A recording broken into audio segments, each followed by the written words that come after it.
നമ്മളിന്ന് Honda സിറ്റിക്കാണ് Android stereo വിത്ത് 3D 360 camera ചെയ്തേക്കുന്നത്. Honda city 2016-20 മോഡലാണ്. ഇതിൻ്റെ ഫ്രണ്ട് ക്യാമറ ഇൻസ്റ്റാൾ ചെയ്തേക്കുന്നത് കാണിക്കാം. ഇവിടെ ഫ്രണ്ട് ക്യാമറ ഇൻസ്റ്റാൾ ചെയ്തേക്കുന്നത്. ലെഫ്റ്റ് സൈഡ് മിററിൻ്റെ താഴെയാണ് ലെഫ്റ്റ് ക്യാമറ ഇൻസ്റ്റാൾ ചെയ്തേക്കുന്നത്.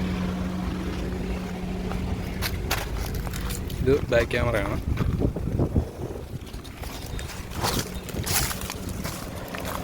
ഇത് റൈറ്റ് സൈഡ് മിററിൻ്റെ താഴെയാണ്. ഇതുപോലെ തന്നെ ഹോണ്ടയുടെ ഹോണ്ട BRV, WRV, ജാസ് ഇതിനെല്ലാം ചെയ്യാൻ പറ്റും. താഴെ കാണുന്ന ഡിസ്ക്രിപ്ഷനിൽ കോൺടാക്ട് ചെയ്താൽ മതി. നമുക്കിനി അകത്തൊരു വ്യൂ കാണിച്ചു തരാം.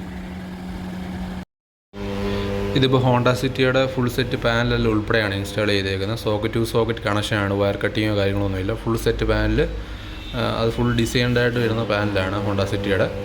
നമുക്കതുകൊണ്ട് തന്നെ ഒരു ഗ്യാപ്പോ കാര്യങ്ങളൊന്നും വരുത്തൊന്നുമില്ല. പിന്നെ നമുക്ക് 360 വ്യൂ എന്ന് കാണിച്ചു തരാം. ഇതാണ് 360 വ്യൂ വരുന്നത് ഹോണ്ട സിറ്റിയുടെ. ലെഫ്റ്റ് സൈഡ്, റൈറ്റ് സൈഡ് എല്ലാ വ്യൂ നമുക്ക് കാണാൻ പറ്റും. ഫുൾ സ്ക്രീനായിട്ട് കാണാൻ പറ്റും. ലെഫ്റ്റും റൈറ്റും വൈഡ് ആംഗിൾ തന്നെയായിട്ട് കാണാൻ പറ്റും. ഇതാണ് 3D 360 ഫുള്ളായിട്ട് വരുന്നത്. ഫുൾ ടച്ചാണ് വരുന്നത്. നമുക്കിതിനകത്ത് മ്യൂസിക്, റേഡിയോ, ഗൂഗിൾ ക്രോം, പ്ലേസ്റ്റോർ എല്ലാം ഉണ്ട്. കാർപ്ലേയും അവൈലബിൾ ആണ്. നമുക്കിത് വണ്ടി ഒന്ന് ഡ്രൈവ് ചെയ്ത് കാണിക്കാം. ജസ്റ്റ് വണ്ടി ഒന്ന് റൺ ചെയ്ത് കാണിക്കുക, ഇതിൻ്റെ വ്യൂ എങ്ങനെയാണ് വരുന്നുള്ളത്. ഇതിപ്പോൾ ലെഫ്റ്റ് സൈഡ് വ്യൂ ആണ് കാണിക്കുന്നത്. ഇപ്പോൾ റൈറ്റ് സൈഡിലോട്ട് ഇൻഡിക്കേറ്റർ എടുത്തതിന് അതിൻ്റെ ഒരു വ്യൂ കാണിക്കുന്നുണ്ട്.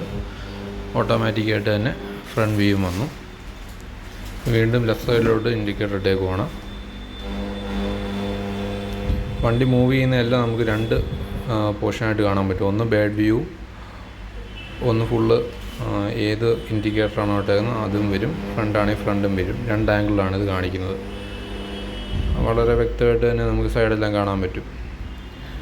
നമുക്കിതുപോലെ തന്നെ എല്ലാ വണ്ടിക്കും, ഹോണ്ടയുടെ എല്ലാ വണ്ടിക്കും ചെയ്യാൻ പറ്റുന്നതാണ്. താഴെ കാണുന്ന ഡിസ്ക്രിപ്ഷൻ നമ്പറിൽ കോൺടാക്റ്റ് ചെയ്ത് കഴിഞ്ഞാൽ ഡീറ്റെയിൽസ് അയച്ചു തരുന്നതായിരിക്കും.